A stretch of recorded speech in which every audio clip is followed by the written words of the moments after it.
मंत्र जाना रामकृष्ण सार तुका म्हणे बीज मंत्र एक भगव सिंधू तारक रामकृष्ण उघडा मंत्र जाना रामकृष्ण म्हणा तुटतीयातना गर्भवास नेत्र झाकून या काय जपतोसी जव नाही मानसी प्रेम भाव उघडा मंत्र जाना रामकृष्ण म्हणा तुटतीयातना गर्भवास परमार्थ करणाऱ्या त्या परमार्थाला बोध करतात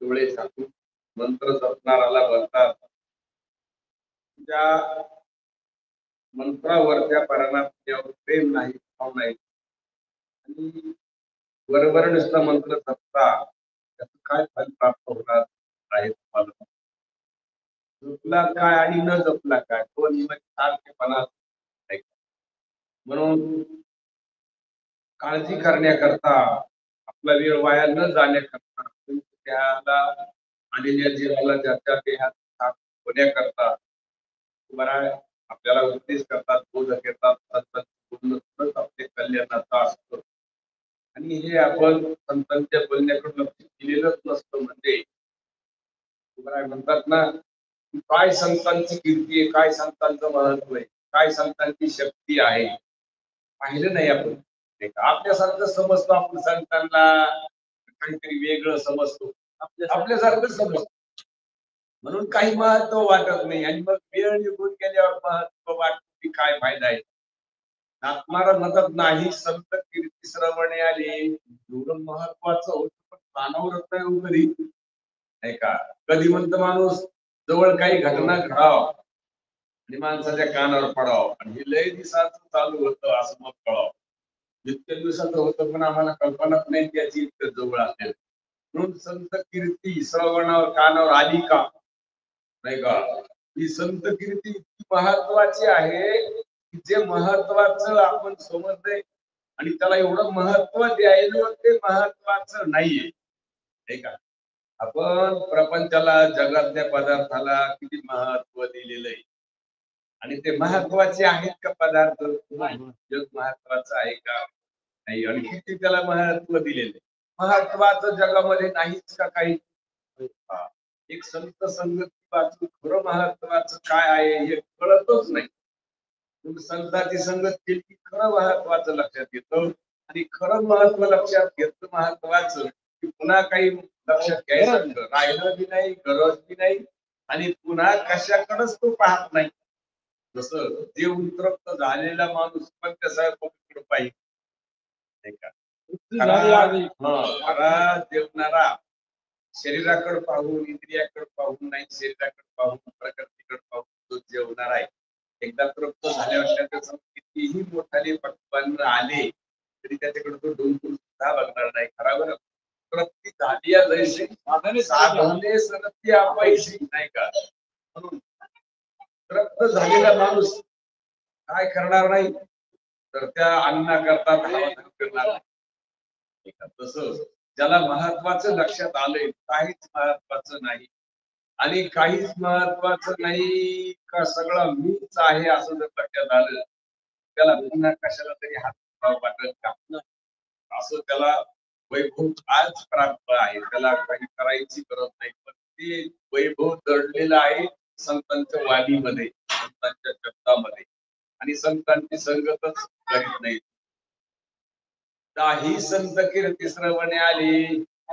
त्यांची कीर्ती कानावर नाही आणि त्यांची सेवा तर घडलीच नाही का सेवा घडली नाही का भ्रांताची सेवा करता करता जन्म गेला पण कुणाच्या शब्दाची भ्रांताच्या शब्दाची सेवा करत राहिलं तर आणि वाटलं का भ्रांताची शब्दाची सेवा चालली म्हणून नाही वाट खऱ्याची शब्दाची सेवा चालू आहे असा भ्रम झाला आपल्याला त्या भ्रमातच सगळं आयुष्य गेलं मेनू आयुष्य होते उन्हे पुढील पेन्यांतर पुढचा ठेवा गेला हातचा निघून अशी स्थिती होऊ नये म्हणून संतांचं बोलणं इतकं महत्वाचं आहे आपल्या आणि ते महत्वाचं आहे आपल्याला त्या संतांच्या बोलण्याला महत्व देण्याकरता लागतो माणसात. पण त्या देहानं संतांच्या शब्दाचं महत्व कळलं मनुष्य देहाचं. म्हणून आपले किती काम झाले, संतांचा संगती उपलब्ध आहे, संतोषित आलेले अवतार कार्य करण्याकरता. आणि मनुष्य देह भेटलाय पुन्हा आपल्याला, मनुष्य देह भेटलाय पुन्हा. आपण इतक्या सात्विकतेमध्ये आलो, भजनामध्ये आलो, कीर्तनामध्ये आलो. पण लक्ष संतांच्या बोलण्याकडे का संसाराकडे आता हे मात्र अवघड आहे, नाही का? ज्याचे त्याला माहित कुणीकडे लक्ष आहे, नाही का? म्हणून आणि जर काय संतांचं बल न पटलं तर मात्र तो त्याला संसार फिका वाटतो. काय पटल्यावर संतांचं बोलणं करण्यावर पटलं त्याला की संसारात तो फिका पडणार आहे. म्हणे कडू वाटतो प्रपंच असं वाटतं, लोकडे रोमांच कंठ राहतो. अशी स्थिती होईल. पण असं संतांचं स्पष्ट अनुभवात आलं पाहिजे. पण आता कधी येईल, आता कोणाच्या येईल, आणि आलं जर तर त्याला तशी स्थिती त्याची होईल, नाही का? तशी स्थिती झाल्यावर त्याला त्याची अशी स्थिती होईल, प्रपंचाबद्दल अनादर निर्माण होईल, नाही का? आसक्ती राहणार नाही, त्याला सत्यत्व देणार नाही. पण आता कधीही आपलं खरं स्वरूप संतांकडून कळाल्यावर. पण एक अडचणी महाराज भगवान 15व्या अध्यायात सांगतात अर्जुनाला की मी परमात्मा रूप आहे, आत्मस्वरूप आहे असं कळण्याकरता आडवं काय येत असेल तर जग आडवं. जग सत्यत्व काय आडवं येतंय? जग सत्यत्व, नाही का? पहा ना, जग दोन वेळेस आपल्या अनुभवात येते, दोन वेळेस अनुभवात येते. आणि अनुभवात येत असताना दोन्ही खरे वाटतात. पण एका जगाचा असा अनुभव आहे की काही काळ अनुभवात येतं खरं, नंतर उजाडल्यावर जीव आल्यावर अनुभव येतो खोट. कोणतं? स्वप्नातलं. जागृत. जागृती उभय स्वरूपानं आपल्याला खरीच पण वाटते हमेशा. पण स्वप्न बी जागृती म्हणूनच अनुभवाला येते. पण जागृती आली रे आली लगेच ते खोटं वाटत. त्याच्याबद्दल अनादर असतो आपला. का आदर असतो? अनादर असतो, नाही का? म्हणून त्याच्याबद्दल काही आपल्याला लालसा नाही, काही मनात ठेवीत नाही, ध्यानात धरीत नाही. त्याच्यामध्ये काहीही झालं तर नुकसान बी नाही, नफा बी नाही, असं आपण त्या जगाला ठरवलंय. म्हणून त्याच्याबद्दल त्याच्याबद्दल काहीतरी वाटतं का? नाही. तसं जगसत्य वाटायला ना आता, हे जगसत्य वाटायला, शरीर बी वाटायला, हे घेऊन स्वप्नातलं खोटं ठरविलंय आपण. एवढा शहाणपणा चांगला केला, स्वप्नातलं जग आपण खोटं ठरविलं, नाही का? पण या जगाचा हिशोब केलाच नाही ना. आणि हे जग आता खरं आहे का? मग स्वप्नातलं खोटं आहे हे कसं आहे? स्वप्नासारखं. स्वप्नासारखं म्हणण्यापेक्षा स्वप्नच हे म्हणावं लागेल. हे अनादिकालचं सत्यत्व, अनादिकाल पाहायचं शासकीय आपल्या अंतकरणात. नागापै पंडू कुमारा यथा स्वरूपाची घरा. अर्जुना, आपल्या स्वरूपाच्या ठिकाणी येण्याकरता कधी तसे आडवारा विश्वा भासतो. हा विश्वाचा भास तुम्हाला काही साधा वाटू देऊ नका. इतका भयानक आहे, नाही का? भयानक दुःखाला कारण आहे विश्वाचा भास. आता अनेक समस्या या भासातल्या कठीण वाटत्या का हा भास कठीण वाटायला, नाही का? ह्या भासातल्या येणाऱ्या अडचणी व्यवहारातल्या त्या अडचणी आपल्याला अडचणी वाटायला का हा भासच अडचणी आपल्याला? भास अडचणी. हा भास सुद्धा अडचण वाटायला, भासातल्या आलेल्या व्यवहारातल्या अडचणी परेशान जिंदगी त्याची खराब करायला, त्या अडचणी बाजूला करायला. अडचणी आहेत का त्या? भास आहे अडचणी, नाही का? आता त्या अडचणी आहेत का? भासच आहे. भास ही एक अडचण बाजूला केली पण त्यात अडचणी राहत येतच. तुम्हाला एकच अडचण या भासाची, हा भास खरा नाही आणि खरा वाटतो उभय स्वरूपान. ही माणूस वाटायलो, कुळवान जातवान वाटायलो, नाही का? कर्तृत्ववान वाटायलो, कोणीतरी कुटुंबाचा करता वाटायलो. हे करतो मला करून दाखवायचे काहीतरी, एवढं अंगावर घेतलेलं, एवढं अंगावर घेतलेलं याच्यातलं कोणतं खरं आहे? त्याच्यातलं कोणतंच खरं नाही, नाही का? त्याच्यातलं कोणतंच खरं नाही. आणि हा अंगावर घेणारा खोटा नाही. आणि अंगावर घेणारा अंगावर घेतलेलं खरं समजायला आणि आपल्याला कमी समजायला. काय खरं आपल्या काय हातात आहे, नाही का? ते हातात आहे, ते कोणाच्याच हातात नाही. तुमच्या काय हातात आहे? आता तुम्हाला याला खोटं ठरवता येतं, नाही का? खोट्यालाच खरं समजायलो, नाही का? महाराज एका चिंतनामध्ये बोलतात, ते म्हणतात खोटं खोटं समजून त्याचा त्याग करायचा, तुम्हाला काही शिकवायची गरज नाही. ऐका, म्हणून खोट्याला तुम्ही खोटं समजतायची सवय आहे तुम्हाला. किती बी खूप चांगला असला, कुठं जेवता का तुम्ही? नाही का? पत्तरवाळी किती हलकी असती, रुपया 2 रुपयाची पत्तरवाळी जेवता का 1000 रुपयाच्या कुठात जेवता? म्हणले पण कुठ कसा आहे महाराज? महाराज कुठ कसा आहे तुला कुठं राहणं का कुठं जेव जेवा? ती महाराजांची भाषा महाराजांची बरी. महाराज म्हणजे याला कुठं जेव जेवा का कुठं राहणं? कुठं नाही का? कारण अक्कल आहे ना, नाही का? म्हणून आकलीचा काही वापर करायचो का आपण? नाही का? आणि आपल्याला आपण इंद्रियाने दिसणारी समजायलो. कशानं? इंद्रियानं दिसणारे पदार्थ खोटे असतात का खरे? खोटे असतात. तुम्ही खोटे आहेत का खरे? आणि मग इंद्रियाने कसं दिसतात? नाही, जो बी वाटायला काही काही तर दिवस नाही आहे ना, तर मग दाखवा आम्हाला. देव दाखवता येईल का? दाखवायची वस्तू नाही ती. दाखविता येईल या माणसाला, त्याला लाईनवर त्याला बोट पाय दे.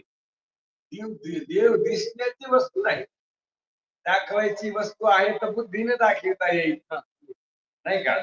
पण इंद्रियाने दाखवायची वस्तू नाही. कारण इंद्रिय ज्याच्या जीवावरच हे व्यवहार करायला, त्याला कसे दाखवते ते? इंद्रिय कोणाच्या जीवावर व्यवहार चालला द्यायचा? आत्मस्वरूपाच्या जीवावर इंद्रियाचा व्यवहार चालू आहे, मनाचा, इंद्रियांचा. आता मन, इंद्रिय आणि श्वास तीन एक मनुष्याने आपल्या शरीराला येता आलं. त्याच्यातलं चैतन्य जरी चैतन्य रूपानं आहे, पण त्या तिन्हीत जर विचार नसता आला चैतन्याचा, हे इथं शरीर आलं असतं का? सगळा शरीरातला व्यवहार अंत करत मनाचा, प्राणाचा सगळा व्यवहार आहे, नाही का? सगळा असताना हा व्यवहार कसा आहे, खोटा आहे, तुम्हाला ओळखायचा आहे. तो ओळखीत असताना तुम्ही देवाला हातात घ्यायचंय, परमार्थ करायचा आहे. पण जर तुमचा परमार्थ असा नकलीच्या स्वरूपात चालू असतो, डोळे झाकून जर मंत्र म्हणत असतात आणि अनुभव घेतला नाही देवाचा, काय नाही संतांकडून माहिती करून घेतली नाही, संतांकडून नाम निर्देश करून घेतला नाही, संतांकडून योग्य माहिती करून घेतली नाही, डोळे झाकून काय चाललंय? नामस्मरण चाललंय. आता डोळे झाकून नाम चाललंय, तर हे देव लोकांना दाखवण्याकरता का देव प्राप्ती करता? दाखवाय करता चाललंय. बरं आहे, पारमार्थ करणारालाच, पण चुकीचा पारमार्थ करणाराला बोलतात आज. आणि आपला परमार्थ चुकीचा आहे असं कुठं वाटत आपल्याला? वाटतच नाही. तर आपण उपास धरीत असतो, एकादशी धरीत असतो, देवपूजा करीत असतो, कोणाला वाटतं हे ते चाललेलं आहे बरोबर वाटतं की नाही? तर आणि हे चाललेलं जे आहे त्याच्या पाठीमागचं धोरण की काय कळत का? नाही. पण त्या धोरणानं आपला हा सगळा कर्म उपासनेचा चाललेला व्यवहार आहे, पण त्या धोरणाने काय भाव आहे पाठीमाग, नाही का? आणि तो जर भाव योग्य असेल तर त्या भावाला कुठं फळ प्राप्त होईल. नुसता भाव ठेवून केलेला तरी काय, चांगला भाव ठेवला कालच्या अभंगामध्ये पाहिला. बरं म्हणतात पंढरपूरला देवानं बनवली असे जाणार नाही, तर मधल्या कडव्यात म्हणतात देव असा आहे महाराज, त्याची जर मनाभावातून सेवा करू लागला तर तो आपल्याला सेवकत्व रूपानं जवळ करीत नाही, तो सख्यत्वानच जवळ करतो. की आपण असा पूर्ण निश्चय पाहिजे की परमात्म्या व्यतिरिक्त मला दुसरं कोणीच नाही, परमात्म्या व्यतिरिक्त दुसरं काही खरं बी नाही. आपल्या जीवन जगण्याला काय आधार आहे? एक परमात्माच आधार आहे. आपल्या सगळ्यांच्या असा ज्याचा निश्चय आहे त्याला परमात्मा अनुभव विश्वदेव सत्यते देव तयार असे आपण असे आता ह्या शक्तीला आपण कधी ऐकलं नाही, शक्ती कधी पाहिलेली नाही, आणि ती शक्ती तुम्हाला जर प्राप्त करायची असेल तर बरं आपल्याला कसा बी पारमार्थ करू नका म्हणतात. तुम्ही काय करा, योग्य पारमार्थ करा. योग्य पारमार्थ करायला काही साधना लागत नाही. तेवढा मोठा विश्वासा भास पुढे येतो ना, त्याच्याकरता सगळ्यात सोपी साधना, पुन्हा त्या साधनेला काही वेळ काळ लागत नाही, पुन्हा फळ निश्चित प्राप्त होत नाही, पुन्हा दुसरं काही साधनेला पुन्हा साधन लागत नाही. आपल्याला काही साधन करायचं असलं तर त्याला साधनाला पुन्हा साधन लागतं, नाही. शेतात औषध फवारायचे ना आणले औषध तितक्यावर भागत का त्याला काही पंप लागेल भाकरी लागते साधन लागते ना. तसं तुम्हाला सोपं साधन सांगतात जगत खोटं ठरण्याचं साक्षात्कार होण्याचं परमात्मा साक्षात्कार होण्याचं सोपं साधन नामस्मरण सांगतात ते. त्या नामस्मरणानं तुमच्या अंगामध्ये शक्ती निर्माण होईल. शक्ती निर्माण झाली की तुम्हाला जगत कल्पित आहे अशी शक्ती तुमच्यामध्ये ताकद येईल की जगत कसं आहे की जगत कल्पित आहे असं सांगणाऱ्याच्या शब्दाची सेवा करण्याची शक्ती आहे. त्या शब्दावर तुमचा भरोसा बसेल तशी सेवा करतात आणि परमात्मा तुम्हाला आपल्या अंग स्वरूप करून टाकेल नाही का. असं तुम्हाला बरोबर आहे. आजच्या भागातून सांगतो बाबा काही डोळे झाप काही मंत्र जपत बसू नका तंत्र जपत बसू नका नाही का. आणि त्या तुमच्या डोळे झाकण्याच्या तंत्रानं काय होणार नाही.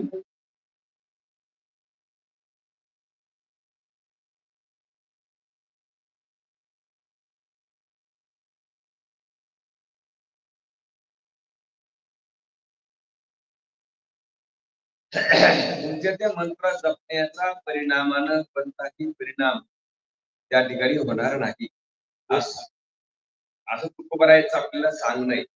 त्या सांगण्यानुसार आपण जर सेवा केलो तर काय होईल. 1109 11 नेत्र झाकून या काय जपतो जव नाही मानसी प्रेम भाव. नेत्र जपून या काय जपतोसी जव नाही मानसी प्रेम भाव. डोळे झाकून काय तुम्ही मंत्र जपता. तुमच्या मनामध्ये देवाबद्दल प्रेम आहे का भाव आहे. आणि प्रेम भाव जर तुमच्या मनामध्ये असेल तर डोळे झाकायची गरज नाही. आणि पण त्या मंत्राची बी सेवा करायची गरज नाही. उघडा मंत्र सगळ्या करता दिलाय. कोणता मंत्र आहे. उघडा मंत्र जाणार रामकृष्ण म्हणा ती आत्मा गर्भवास. काय करा उघडा असलेला मंत्र जपा.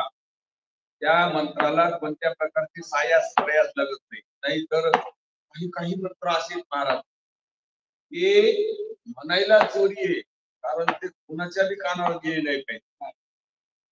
कोणाच्या बी कानावर गेले नाही पाहिजे. उच्चारणात जर चुकलं त्याचं फळ थोडं पण त्याचा विपरीतपणात नाही मटका भोगून घ्यावा. एका ठिकाणी ज्ञानोबराय सांगतात ते म्हणतात असोचिया जपू नये. तो मंत्र जपता की सुचिरभूतच व्हावा लागेल. ते मंत्र जपायचं म्हणलं की तुम्हाला स्नान करावं लागेल पाहिजे. अशोच म्हणजे अशा गोळ्यामध्ये तो जमणार नाही. असोचिया जपू नये अनेका ते ऐकू नये. ज्ञानोबरायांचं सांगणे असोचिया जपू नये आणि का ते ऐकू नये. ऐशिया मंत्राशी जगवी तयाची फळणे तुरे परिक्षोभणे बहु तैसा नव्हे रे मंत्रराज. त्याचं फळ लहान आहे शोभत इतकं भयान आहे की जर तो कोणी आपल्या कानावर उच्चारताना जर कोणी ऐकला आणि रामकृष्ण हरी नामाचा जप कसा आहे. स्नान केल्यापासून नाम जपतो येते परम मातुरी बाधून शके स्नानादी कर्म नामे पावन धर्म अधर्म आम्ही परब्रह्म वेदांत. काय कमालीची गोष्ट आहे. माणसानं कशाकडूनच पाहू नये. विशाल नामस्मरण करीत राहावं. काय करावं त्यानं नाम साधना किती सोपी आहे. स्नान करायचं नाही म्हणता काळ वेळ पाहायचं नाही तीर्थाला जायचं नाही का. आणि फळ निश्चित प्राप्त होणारं साधन आहे. पुन्हा त्या साधनाला पुन्हा काही दुसरं साधन लागत नाही. निश्चित फळ देणार आहे असं नाही की फळ प्राप्त होईलच सांगता येत नाही. जसं आपण शेतामध्ये पेरलं जेवढं धरलं तेवढं होईलच सांगता येत नाही. तरी पण आपण तिथं जीव लावून प्रयत्न करतोच. आणि नंतर आपल्याला पश्चाताप म्हणतो एवढं खर्च केला पण त्याचा काही उपयोग झाला नाही. तसं या ठिकाणी तुम्हाला एवढं खर्च करायची गरज नाही आणि केलं तरी तुम्हाला नाराज व्हायची गरज नाही. कारण तुम्हाला स्नान करायची गरज नाही. नामे पावन धर्म अधर्म नाम परब्रह्म वेदार्थ. पुन्हा स्नान करायची गरज नाही. काळे वेळेची बी गरज नाही. सकाळ पाहिजे का संध्याकाळ पाहिजे का दुपार पाहिजे. कोणीही बी जपा कुठेही जपा केव्हाही जपा आणि फळ मात्र निश्चित ठेवलेलं आहे. म्हणून काळ वेळ नाम उच्चारिता नाही कोणीही पक्ष पायी उद्धारती. दोघांच्या पक्षाचा उद्धार कुणाच्या ध्यानात नाही हो. सगळ्यांच्या ध्यानात व्यवहार पैसा संसारात बसलेला आहे. तो पैसा किती घातक आहे. त्या पैशापेक्षा पैसा जवळ बरं आहे माणसाचे का पुण्य बरं आहे. पुण्य असलेलं बरं आहे. कारण पुण्य संघ तरी नेता येते, पुन्हा पैसा संघ नेता येत नाही. आणि पुण्य ज्याच्या जवळ आहे त्याच्या दुःखाचा आघात होत नाही, आणि पैसा ज्याच्या जवळ त्याच्या दुःखाचा आघात होऊ शकतो, आणि जवळचा पैसा त्याच्यावर आघात करू शकतो, नाही का? तुमच्या जवळचा पैसा सुद्धा तुमचा घात करू शकतो, तुमच्या जवळचं पुण्य तुमचा घात नाही करू शकत, नाही का? आता जे घात करू शकत नाही, आपल्याला अडी अडचणीला कामाला येईल अशी वस्तू जवळ पाहिजे, जी आपला घात करील अशी पाहिजे. कामाई, नाही का? नाथ महाराजांना द्रव्यापाशी 16 गुण सांगितले नाथ भागवतामध्ये. किती? 16. आणि 3 तर मुख्य मोठमोठाले, बाकीचे 13 तरी आहेतच. 3 फार मोठाले: असत्य, चोरी आणि हिंसा. पैशापाशी नेहमी खोट आहे, नेहमी खोट बोलावं लागतं माणसाला. कधी कधी नाहीला जर बोलावं लागतं राव, नाही का? असून नाही म्हणावं लागतं, काही कधी कधी असून आहे म्हणत लगेच द्यावं लागतं, पुन्हा वापस यायची गरज कामच नाही. नाही वापस नका काही ना, पण त्या नास्तिकाच्या हातात दिलं त्याच्या पापाचं प्रायचित्त अर्ध आपल्याला सगळंच लागेल ना. नास्तिक येतो, त्या नास्तिकात त्याला पैसा टाकायचा, त्याला जर पैसा दिला तर त्याचं सगळं पापाचं पैसा देऊन आपल्याला एकच घ्यावं लागेल की नाही. म्हणून नाही म्हणावं लागतं. निरवी पैशापाशी आसक्ती दडलेलं इतकंच आहे, पण चोरी सुद्धा पुढे होते पैशापाशी, आणि हिंसा पैशापाशीच घडते. अनेक अडचणी दाखवल्या की पैसा करताना आपल्याला ऐकायला मिळते वार्तापत्रामध्ये, बरेचसे बाप मुलांना मारले पैसा करता, देईनात म्हणून दगड घातली खोपीमध्ये, पोर आहे ना बापाच्या. मला तुम्ही वार्तापत्र नेहमी वाचले की तुम्हाला काही शिकवायची सांगायची गरज. बऱ्याच बापानं पोरं मारलीत, बऱ्याच माईने लेकरं मारलेत, बऱ्याच लेकरांना माई मारलेत. कशा करताय? सगळे नावच करून देईन. काय करून देईन? नावच करून देईन. आमचं आम्हाला काय द्यायला लागत? ते म्हणतो बा कसा देऊ नाव करून, मला विचारितच नाही तर हे, नाही का? मला विचारल्यावर काय झालं नाव करून द्याल, आणि मग यायला नावच करून देऊन मी उघडा हो का? सांगायचं तात्पर्य किती अनर्थ निर्माण होतात त्या द्रव्यानं. त्या द्रव्यावर सगळ्यांचा धाव आहे, सगळ्याचा भर आहे त्याच्यावर, आणि त्या द्रव्याशिवाय व्यवहारातला एक विषयाचा कल सुद्धा भेटू शकत नाही पैशावर. सगळ्याचा भर त्याच्यावरच आहे, पण तो पैसा आमचा घात करू शकतो. त्याच्याही पेक्षा पुण्य जर असलं तर अडचणी सुद्धा बाजूला करतो. पैशाच्याच अडचणी बाजूला करतात, सगळ्या अडचणी बाजूला करीत नाही. पैशानं ज्या ज्या अडचणी बाजूला होऊ शकतात का, त्याच होऊ शकतात, सगळ्या नाही होत. काही वस्तू खरेदी करता येतील, घर बांधता येतील, नाही का? पण आता आघात मृत्यूचा अंगावर येत असत तर काय करील पैसा? पैसा मरणाला बाजूला करू शकत नाही, आणि मेल्यावर बी काम करू शकत नाही. पण जर पुण्य असलं तर मरतेवच वेदना होणार नाही, पुन्हा स्वर्गात ते काम येईल, पुढच्या जन्मामध्ये काम येईल, नाही का? म्हणून असं दृष्ट अदृष्ट रूपाने ते प्राप्त होऊ शकते. म्हणून असो त्या द्रव्याचं स्वरूप आहे, त्याच्यापेक्षा पुण्य संपादन करा. आणि पुण्य संपादन करण्याकरता करता शुद्ध पुण्य करा ना, काय हरकत आहे? शुद्ध पुण्य जर केलं तर तुम्हाला त्या पैशाच्या द्वारा पुण्य करता येईल. पुण्य केल्यावर तुम्हाला स्वर्ग नाही मिळणार, मग आपलं स्वरूप लक्षात येईल. मातेची पावजीने पाविजे ते शुद्ध पुण्य तुम्हाला परमात्माला प्राप्त होता येईल. आणि मग साधन तर काय आहे? हे तर डोळे झाकून काहीतरी म्हणायला ना, मग उघडा मंत्र जाणा, रामकृष्ण म्हणा, तुटती बंधना यातना आणि गर्भवास. त्याच्याने काय होते की गर्भवास आणि यातना खोटे असं कळत. ज्याला गर्भवास आहे त्याला कळत नाही, ज्याला कळत त्याला गर्भवास नाही, नाही का? पण आता त्याच्या संगतीत त्याला गर्भवासात जावं लागत असल्यामुळं त्याला गर्भवासाचा त्रास सहन करायची गरज नाही, ज्याला मी समजल्यामुळं, ज्याला खरंच समजल्यामुळं गर्भामध्ये त्याला जावं लागलं नाही का? संस्कृतीमुळे त्याच्या समोर आली, आणि म्हणून ती गैरसमजुतीला बाजूला करायचं झालं तर उघडा मंत्र आहे. कुठेही म्हणा, कोणीही म्हणा, कधी म्हणा, उघडा मंत्र जाणा, रामकृष्ण म्हणा, कुटती आणि यातना गर्भवास. सगळ्या या गर्भाच्या यातना बाजूला होतात.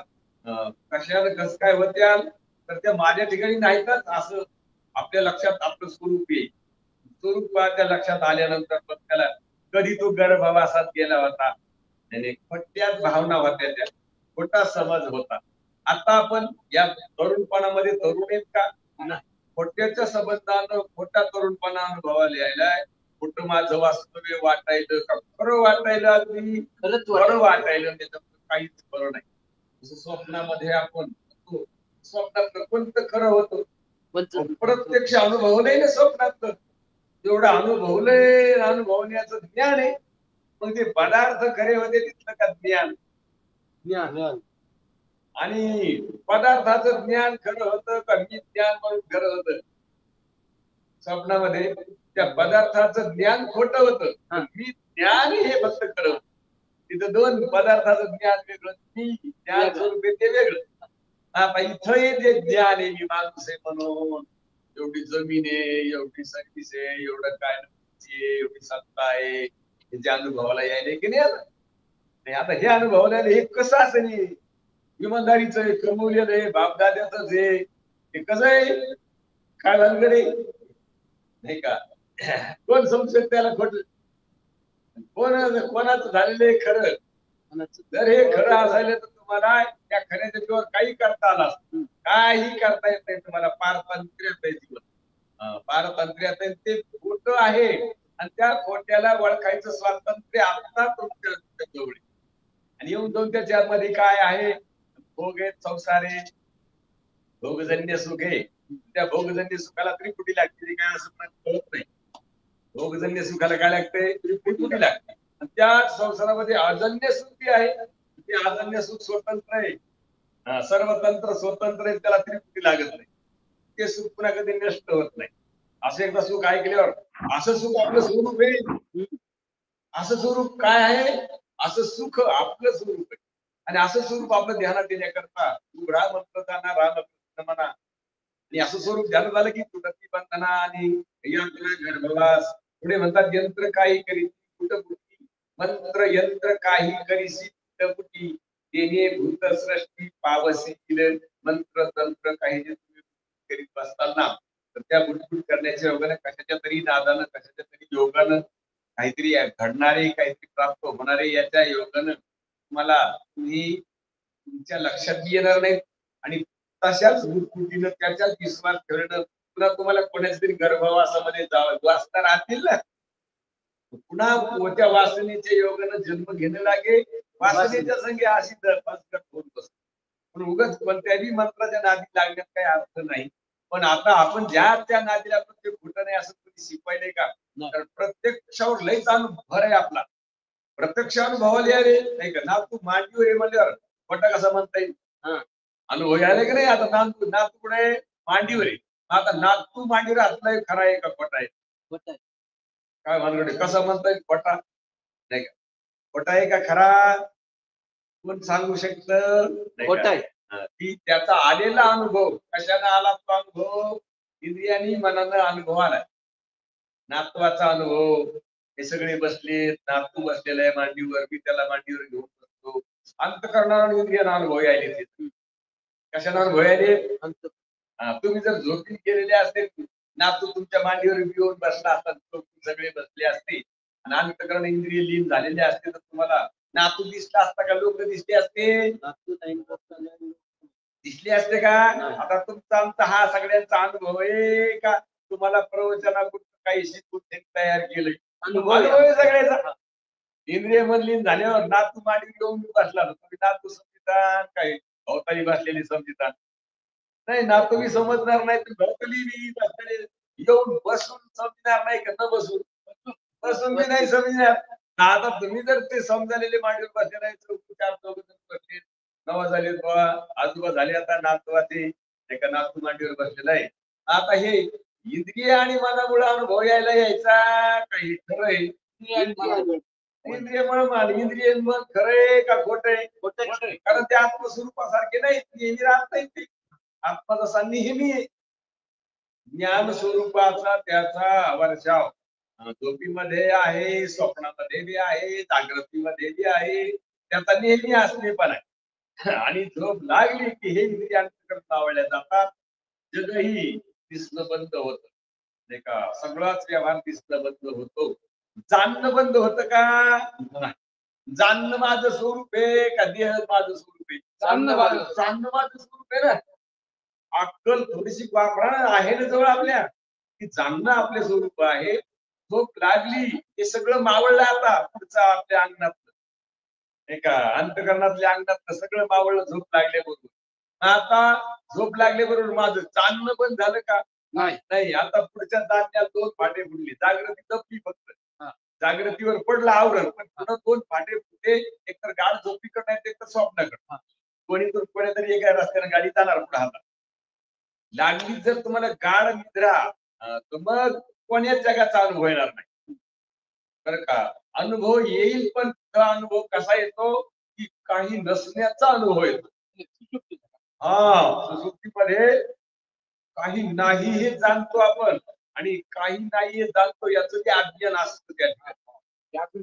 अज्ञान, ज्ञान अधिक अज्ञान असतं ठिकाणी त्या ठिकाणी काहीच नाही. जसं अंधार असला गडद, नाही का, गडद अंधकारामध्ये आपल्याला काही दिसत नाही हे कळतं की नाही? कळत तिथं कळलं पण झालं का? ते बाकीचं कळलं पण झालं का? अंधार मी कळायला हे पण झालं. अंधार कळायला नवले काही दिसना, अंधार दिसायला ना, काही दिसत नाही का? अंधार दिसायला ना. तसं बाकीचं कळलं पण झालं का? कळलं पण झालं. बाकीचे कळत होतं का? झोप लागल्यामुळे ते पण झालं, आणि ते पण झालं काही कळाना हे कळणं सुरू आहे ना, नाही का. आणि त्याला जर फाट्याकडून तर या रस्त्याने गाडी गेली जाग स्वप्नाकडे, तर मग अशाच प्रकारचे जे पुन्हा अनुभवाला यायला लागतं, नाही का. आणि नुसतं अनुभवाला यायला लागतं तर पुन्हा खरं वाटतं, ते खरं वाटतं का हेच वाटतं? हेच वाटतं. घ्या आता. आता तिथले इंद्रिय हे नाही विठ्ठलले, तिथले इंद्रिय लीन झाले, तिथलं मन लीन झालं. आता तिथं कल्पित इंद्रिय, कल्पित जगत, कल्पित असणार मन, हा सगळा झोपीचा परिणाम. कशाचा? झोपीचा परिणाम. आता ते अनुभवाला यायले. आता अनुभवाला यायले तर आता हे प्रत्यक्षाचा आता करणं बाद याचा. आता तेच नातू घेऊन झोपलो आपण, त्याच झोपीतच पुन्हा दुसरं जग दिसायचं. मांडीवरला नातू मांडीवर झोपला बोलता बोलता लगेच आपल्याला मी झोप लागली म्हणून टाकलं अंगठ्यासाठी, झोपले दोघं मी. लागलं स्वप्नातलं जग दिसायला. आता इथले शेजारचे लोक पण नातू दाबला का मोकळाचे? मोकळच. नाही, तुम्ही व्यवस्थित नाही. आता गाढ झोप लागली, नाताला पुढे घेऊन झोप लागली. आता नातवाला पुढे घेऊन झोपल्यावर इथं नाताचं ज्ञान आणि या भवतालच्या माणसाचं ज्ञान दबलं का जागीचे? लीन झालं अज्ञानात. ते ज्ञान दबलं म्हणा ना, कारण ते ज्ञान सुरू झालं तिकडे, नाही का. आता नागपूर तर मांडीवर पुढे घेतलाय तुम्ही, पहिल्यांदा बसलेला होता मांडीवर, आणि आता पुढे घेऊन झोपले. आता झोपल्यावर हे चलत नागपुराचं जगाचं ज्ञान दबलं का बुकलंय?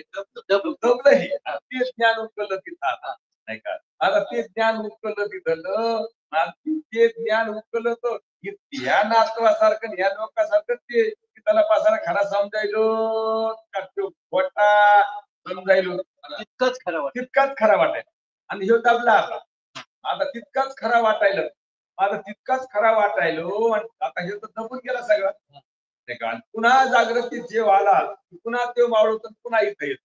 आता तुम्हाला तुमच्यात शक्ती आहे, ती शक्ती तुम्हाला आता वापरायची, की हा दबल्यावर तो दिसतो, तो दबल्यावर हा दिसतो.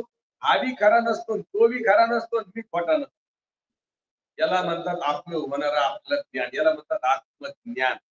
हे आत्मज्ञान तुम्हाला आपल्याला झाल्या वाचून आपल्याला आपली सार्थकता नाही. नारदाला किती ज्ञान होते, फक्त आत्मज्ञान नव्हतं. मी असा आत्मा, तिन्ही अवस्थेतला मी एक आहे, तिन्ही अवस्था खोटे. सुसुप्ती खरी आहे का, जागृती का स्वप्न? तिन्ही अवस्था खऱ्या नाही, तर तिन्ही अवस्थाला जाणणारा मी खरा आहे. आणि तो आहे आत्मा. आत्मज्ञाना वाचून बाकीचं जे कळलं आहे ती भ्रांती. आत्मज्ञानाविन सकळा 14 विद्या 64 कळा, त्या दुःखरूप विकळा सुख सोहळा आत्मज्ञान. असं तुम्हाला आत्मा म्हणून मी ज्ञान म्हणून आत्मज्ञान व्हायला पाहिजे. मी माणूस म्हणून झालेलं ज्ञान हे काही ज्ञान खरं नाही. ते ज्ञान होण्याकरता रामकृष्ण मंत्र जपल्यावर त्यात आमच्यात शक्ती निर्माण होईल. शक्ती निर्माण झाली की सहज मी आत्मा परमात्मा वाटेल. नाही का. आणि मग आपण जे काही इतर करतो ते बुटबुट करणं बंद होईल आणि बुटबुट करण्याच्या आधारावर जे काही पदार्थ धरलेले आहेत आकारात ध्यानात, तर त्या पदार्थाकडे वाचता राहणार नाही. सगळे पदार्थ खोटे ठरतील. पुढच्या भानगडीला समोर जायची गरज पडणार नाही. काय म्हणतात महाराज, मंत्र यंत्र काही करीशी बुटबुटी तेने भूत सृष्टी पावसी. आणि मंत्र तंत्र घेऊन काहीतरी करीत बसतील, जग खरं समजतील. त्या मंत्रतंत्रानं मला भेटत असं तुला वाटत. मंत्र जपल्यावर बुटबुट करीत बसतील का ते पदार्थ भेटतील का ते पदार्थाची वासना राहून तसंच पुन्हा त्या वासनेच्या अवघाला जन्म घ्यावा लागेल. पदार्थ भेटतात, पदार्थच खरे नाही ते. पदार्थ खरे आहेत का नाही. पदार्थ अज्ञानानं कल्पिलेले मानलेले का अज्ञानच हे सगळं ते अज्ञानच आहे. आणि त्या अज्ञानाच्या योगानं कुठंतरी कान्याकोपऱ्यात वासना राहील तुमची आमची. वासनेप्रमाणे पुढच्या जन्माला जावं लागत. आता एवढं मनुष्य ते भेटला एवढे सांगायचे त्यांचं ऐकायचं आणि आपल्या अनुभवातलं येणार कसं कुठेही आता आपल्या धरिता येते. आत्ता आपल्या जे सगळं अनुभवले आहे ते इंद्रियांतकरणामुळेच अनुभवले आहे. आणि वृत्ती त्या इंद्रियांतकरणामुळे आकार धरायली. ती वृत्तीच निवृत्त झाली तर जन दिशेत येत. असं तुकोबरायचं एक वचन आहे बघा. काय म्हणतात तुकोबराय, मी काय म्हणतात तुकोबराय, ते म्हणतात सहज मी आंधळा गा मीज निर्विकार बनते. सहज आंधळा म्हणजे हे आता दिसत असताना नाही. सहज दिसत असताना आत्मा आहे नाही का. हे दिसायला लुगडं दिसत असतानाच कापूस आहे नाही का. ते लुगडं दाबल्यावर का उघडं असताना लुगडं पाहतच नाही शहाणीबाई, सुताला पाहते. शहाणीबाई घेणारी रंगाला पाहून घेते का सुताला पाहून घेते. सुताला पाहून घेते. सूत समजते का लुगडं, सूत समजते नाही का. म्हणून आता कधी लुगडं आहे, आत्ता लुगडं नाही. कधी जग आहे, आत्ता नाही. पण त्याला सहज आंधळा भीत आंधळा नाही. सहज पाहून न पाहिल्यासारखं. सहज मी आंधळा गा मीच निर्विकार बनते. सहज आंधळा आहे. आपण त्या सहज आंधळ्याला जरी दिसू लागलो खरं मानू लागलो तर मग ते खरं मानतो तोरकच आहे. वृत्ती आकार धरते. पण खरं नाही म्हणलं की असतानाच नाही. वृत्ती हे निवृत्त झाली. जन न दिसे ते ही वृत्ती आकार धरणारी खोटी आहे. धरलाय आकार पण खोट्याचा धरलाय. खोट्या मनानं खोट्याचा आकार धरलाय. खोट्या वृत्तीनं. वृत्ती बी खरी नाही, मनही खरं नाही, पदार्थ बी खरे नाही. धरलेला आकार मनातून काय लागलाय. ते मन खरंय का वृत्ती खरी का पदार्थ खरे. मग ते धरीत असतानाच नाही तर वृत्ती हे निवृत्त झाली खरेपणाची. मग जन न दिसे ते जग दिसत नाही. बरं हा परमार्थाचा कळस आहे. आणि इथंच आपल्याला आळस आहे नाही का. बाकी सगळीकडे वळवळ करतो आपण. जितका परमार्थात बोलला असेल तितकं मरणाकडे चालले तुम्ही. इकडं भयानक दुःख आहे तिथं. तुम्हाला जवळचे वाटणारे पण जवळचे नाही त्या मिळातले. काय म्हणतात तुकोबरा, ते म्हणतात माता पिता बंधू भगिनी कोणी नपवती निर्वाणी. माय बाप बंधू भाऊ परस्पर बायका एकच घर भरलेलं आहे. कोणीच तिथं तुम्हाला समर्थ नाही. तुम्हाला कसा धक्का येईल तुम्हाला काय दिसत डोळे फाटतील एकदम पाहून. म्हणून काय म्हणतात तुकोबरा आहे कोण नपवती निर्वाणी. इष्ट मित्र सज्जन सखे काय तुम्ही करता म्हणून करायले. सैरी नाहीरी दिल्या घेतलेली याची तुम्ही हात आखाडा की ते जास्त आकडी देत. तुम्ही थोडा वेळ आखाडा की ते जास्त आकडी देत. म्हणून काय म्हणतात तुकोबरा आहे कोणी नपवती निर्माणी इष्ट सज्जन सखी एको सुखाची मांडणी. एकला मी दुःख भोगी तुम्ही जाचरी तेथे कोणी सोडविना एका सत्पुरुष. इतकं चांगलं ध्यानात घ्या. चांगलं ध्यानात घेतलं तुम्ही की तुम्ही आता ब्रह्मरूपानं आहात. तुम्ही माणूस रूपानं नाही तर तुमच्या भोवती जे जे असं अनुभव येणार ते एकतर खोटं म्हणा नाही तर आत्मरूपच म्हणा. काय ते जे जे दृष्टी दिसते ते हरिण म्हणा ना. एक आत्मरूपच येते. असं आत्मरूपपणा स्पष्ट होण्याकरता खोट्या मंत्राच्या नादी लागतात. खोट्या पदार्थ करतात. कुटबुट करीत असतात. तर ते पदार्थ खोटे आणि खोटे तर ते खरे वाटले आणि ते नाही प्राप्त झाले की वाचता राहतात. तुम्ही कुठे जाताना वाचतेप्रमाणे कशाच्या वाचता राहतात काही सांगता येत नाही. म्हणून जन्म घेणं लागे वासनेच्या संगे अशी दशा आपल्याला प्राप्त होता कामा नाही. म्हणून तुकोबारा म्हणतात त्याने भूतसृष्टी पावसील मंत्र यंत्र काही करीसी कुटकुटी भूतसृष्टी आणि त्याने भूतसृष्टी पावसील. पुढे म्हणतात सार तुका जपे बीज मंत्र एक वशिंधू तारक रामकृष्ण. म्हणतात हा मंत्र मी त्या ठिकाणी अशा प्रकारचा जपतो तो खरा आहे. वेदांतानं त्याला सिद्ध मानलेलं आहे. तो सुद्धा भवसिंधूला तारून देणारा आहे. काय आहे तो खरा बी आहे. त्याला वेदांतानं मान दिलेला आहे. आणि पुन्हा तुम्हाला कसोटीला उतरल्याला भवसागर दूर होतो. नाही ठरतो का दूर होता असतो नाही ठरत. भवसागर तरता कार्य करीत असा चिंता पहिले उभा दाता कर ठेवली कटी उभा त्याच्या पायी घाला मिठी मोल ने जगत जगती हवा एका सांठी खांदा वाहे आपुल्या. ही तुमचा भाव जर असेल तर तुम्हाला खांद्यावर घेऊन पलीकडे जातो. पण असं आत्मस्वरूप आपल्याला ध्यानात व्हायचे आणून देतात संत.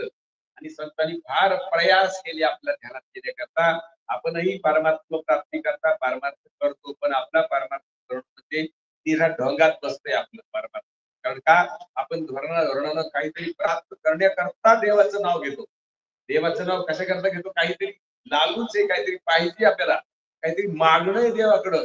आणि खोट्या अक्कलचं मागणं आहे का खऱ्याचं खोटं मागायला लागलंय. खऱ्या देवाचं नाव घेऊन खोटं मागायला लागलं. देव शहाणा असल्यामुळं संसारातले पदार्थ आज्ञानं मानलेले असतात. बायको सिद्ध होत नाही पोरगा सिद्ध होत नाही. हाडा मासाची गोळे येत का पोरगान बायको येतो आणि ते हाडा मासाचे गोळे येत का 5 भूत आहेत. अक्कल नाही का वापरायला तुमच्याकडं. बायको एक हाडा मासाचा गोळा आहे. हाडा मासाचा गोळा आहे का 5 भूत आहेत. 5 भूत आहेत का मातीची मातीचे का मातीला जाणणार चैतन्य नाही का नाही का अक्कल वापरता येत नाही का. आणि कल्पना करू करू करू ठेवल्या त्या कल्पनेलाच पाणी घालून घालून परिचय कल्पनेपासून कल्पीला जो ठेवा ज्याने पडे गोवा नेणे हरी नाही का. म्हणून असं आपल्याला कधी गावात आपण घरी संतांच्या संगतीमध्ये गेलो की घरीच आल्यासारखे आपण नाही का. असं तुकोबारायांचं आपल्याला सांगणं आहे. आणि त्या सांगण्यानुसार फक्त आपली वृत्ती आपली बुद्धी तशी करायची आणि विचारानं केल्यानंतर लगेच आपल्याला ते नक्की रूप प्राप्त होईल. बरं म्हणतात ना वैष्णवांचा माल खरा तुरा वस्तू शिकवा नाम आदी मोक्ष अशी साक्ष बहुत असते असं आपल्याला उघड उघड सांगतात. सगळ्याला कळायसारखं सांगतात. अगदी मराठी भाषेत सांगतात आणि सगळ्यांना माहित आहे तरी सुद्धा सगळे करतात. पण संतांच्या बोलण्याकडे देत नाहीत तो जीव लावून काही आधार नाही त्याला. आता आपण पोथी झाल्यावर कुठे जाणार हे आपल्या आपल्या घरी जाणार आहेत का. काय आधार आहे त्या घरी तुम्हाला नाही का. तिथं मरणाला तारण्याला काही आधार आहे का. निवारा आहे नाही का. तिथं निवारा आहे. बाकीचे जीव बिन निवाऱ्या वाचून राहायला लागले नाही का. निवाऱ्या करता चाललो पण निवाऱ्यात परत येतं की नाही येत. निवारा आहे का तो निवाऱ्यात परत येईल का नाही. आपल्या घरचे पूर्व सगळे निवाऱ्यातच गेले की कुठे गेले निवाऱ्यात कुठे गेले. आता घर बांधायचं आणि असली वास्तू शांती करायची की तिथून पुढे आपल्या घरातली मरणे बंद. किती बाम नाही कोण वास्तू शांती केल्यावर मरणे बंद होईल घरातली आहे का. काय चाललंय तुमचे काही विचार आचार आहे का. वास्तू शांती झाल्या घरातली मग घरी मरतील का नाही. मरण बंद होतं का. कर्ण बंद होतं का. कर्ण बंद होत नाही. मरण बंद होत नाही. कर्ण बंद व्हावं आणि मरण बंद व्हावं. आता कर्ण मरण खोट आहे ध्यानात यावा बंद व्हावं. कर्ण आणि मरण कसं आहे खोट आहे. मग खरी वास्तू शांती झाली त्या घरात. बरं आहे वास्तू शांती सुंदर आपण लिहितात. एका गावाला मला कीर्तन होतं. मला इतकं गरजेदार माझ्या मनातून त्यांना कीर्तन सांगितलं पण एकाच्या बी तोंडावर बोललेपणा नव्हता. गौरी फुटले तरी बरी.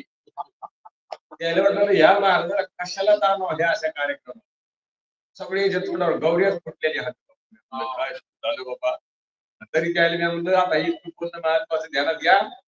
ज्या वास्तू शांतीला आले डबी डुबी घेऊन त्या देवी ऐका सगळ्या देवी ऐका घरची देवी ऐका नीट ऐका. सगळ्या पाहुण्यावर आले महाराज एकही माणूस खुला नाही आणि मला काही नीट जीव बी म्हणले नाही ते. बरं आता या महाराज बी म्हणले नाही. यामुळे तुमच्यावर काही चुकलं की नाही. तुम्ही जर नाही ध्यानात घेतलं तर मात्र आमच्या सांगण्याशिवाय तुमचं चुकेल आहे. आम्ही काय आमचं घरचं सांगत ते तुकोबा राहायचंय का गुरुजीचं काही वाक्य ते म्हणतात लोकायला पटन असं कीर्तन सांगत नाही लोकायला खटकन असं सांगा पटन असं पटन म्हणल्यावर लहान लेकरू त्याला औषध आवडत आहे गोड आता डॉक्टर त्याच्या म्हणण्याप्रमाणे औषध जेव्हा ठोकला वाढतो आता त्याच्या म्हणण्याप्रमाणे देवा का कडू टक औषध जेव्हा टक औषध जेव्हा आपलं औषध कसं आहे कडू टाकते पण आधी तुम्हाला बी पाहिजे तुम्ही काय तुम्ही नाही कडू येत तुम्ही म्हणतात आधी आधी कडू हा हे पण माहिती ध्यानात नाही हो बोला ना आपलं हे काय घेतात काय नाही काय बोलायचं नाही रे बाबा आधी बोलेल बरं असतं आधी कडू मग गोड यायला माहिती बरं सगळं पण सावटपणा करते तसं ध्यानात घेतलं म्हणजे अगोदर कडू लागलं तर कडू काय करीत असतं गोड करीत असतं गोड काय करीत असतं कडू करीत असतं लोकांना गोड लागेल असं चिंतन सांगावं का सांगत नाही लोकांना नाही आवडलं तर हरकत नाही कारण लोक ठरवतात ना त्याच्या मनासारखं सांगू सांगता बिघडले जास्त ते लोक कशात बिघडले त्याच्या मनासारखं सांगू नाही का त्याच्या मनासारखं संसार होत नाही नारद सांगा त्याच्या मनासारखं संसार व्हायलाय का नाही का संसारापेक्षा पोरगं ऐकत नाही आपलं नाही का आपले केस महाराज ऐकायले डोळे ऐकायले गुडघ्या ऐकायले गुडघा चलूच देणार कस काय चलू देणार तू आज येणार तो कोणाचा गुडघा आहे नाही का डोळे कोणाचे केस कोणाचे ऐकायले का तुमचे पांढरे आवडते पांढरे केले तरी काळे केले तरी मी ते पांढरे त्याचा पणा सोडतच नाही त्याचा स्वभाव रीतीमध्ये तुम्ही किती काळ पांढरं करा आम्ही तुमचं काळ पांढरं करायला आलो तुम्ही आम्हाला किती काळे पांढरे करीत राहा म्हणून तुकोबरा आपल्याला हळूहळू जाग करतात बाबा पण या मंत्र तंत्राच्या नादी लागू नका कशाच्या नादी लागू नका लागायचं असलं तर उघडा मंत्र रामकृष्ण आहे काही कानावर पांघरून टाकून म्हणले का तुकोबरा झाकून नाही गुरु बहिणी गुरु भाऊ जमा करायचे का हो हवन करायचंय का नाही का म्हणून आता लोक डोक्यानं जे बसले नाही का एक गावात मला असा आग्रह केला नाही मला तुम्हाला गुरु करायचंय सगळ्या बहिणी भाऊ तयार झाले काय सोंग लावलंय आणि तुकोबाराला मान्य नाही हे ती ज्या लोकांना महाराजाला मान्य ते तुमचे काय बांधले कळवे घातले तुम्हाला गाढवाला कळवे असते का बैलाला गाढवायला कळवे असते कारण कळवा घातलेला गाढव बाजूला जातच नाही जवळ करत नाही म्हणून ते कळवे घातले तुम्हाला काही गरजच नाही ना तसं म्हणलं की त्याचे मन पांगले काय महाराज मध्ये महाराज मंत्र घ्यायचा नाही का आणि महाराज मंत्र द्यायची गरज नाही सांगितले ना नाही का उघडा मंत्र जाणार रामकृष्ण हरी म्हणा किंवा ते म्हणतात बाबाजी आपले सांगितलेले नाम रामकृष्ण हरी आमच्या गुरुने आम्हाला असा मंत्र दिलेला आहे तो मंत्र जपला जर निष्काम भावनेनं त्या मंत्राच्या शक्तीनं तुमच्या अंगामध्ये काय होईल शक्ती निर्माण होईल समजण्याची ओळखण्याची शक्ती जागी होईल आपली शक्ती आहे पण ती झोपलेली झाकलेली ती शक्ती मग उघडी होईल जागी होईल त्या शक्तीने तुम्हाला साक्षात्कारच काय निर्गुण साक्षात्कार सुद्धा होऊ शकतो अशी शक्ती ती असल्यामुळं तुम्हाला म्हणतात बाबा सार तुका जपे बीज मंत्र एक आणि भवसिंधू तारक रामकृष्ण उघडा मंत्र जाणार रामकृष्ण म्हणा कुठती यातना गर्भवास कुंडली कवरदा हरी विठ्ठल श्री ज्ञानदेव तुकार आला विठ्ठला विठ्ठला विठ्ठला विठ्ठला विठ्ठला विठ्ठला विठ्ठला विठ्ठला विठ्ठला